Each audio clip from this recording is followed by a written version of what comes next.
আসসালামু আলাইকুম বন্ধুরা আজকে আমরা দেখব টেল ক্রাউনের পাইটার পিনিয়ম, যেটাকে বলা হয় স্টার পিনিয়ম, কিভাবে ফিটিং করব। তো দেখেন, প্রথমে ওয়াশারটা দিয়ে নিলাম, তারপর বেবেলটা দিয়ে নিলাম। বেবেল হচ্ছে এক্সেল বেবেল, যেটাকে বলে, যেটা ফিটিং হবে এক্সেল। তো দেখেন বন্ধুরা, স্টার পিনিয়ম সেটটা আমি ফিটিং করে নিচ্ছি।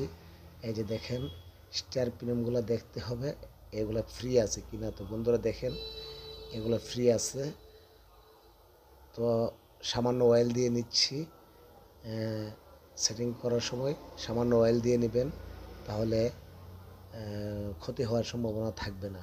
তো বন্ধুরা দেখেন, ওপরে আছে আবার একটা বেবেল, যেটার মধ্যে ফিটিং হবে বাইরে থেকে এক্সেল। তো বন্ধুরা এভাবে মূলত ফিটিং করে নেবেন। তো ভালো থাকবেন বন্ধুরা। আসসালামু আলাইকুম।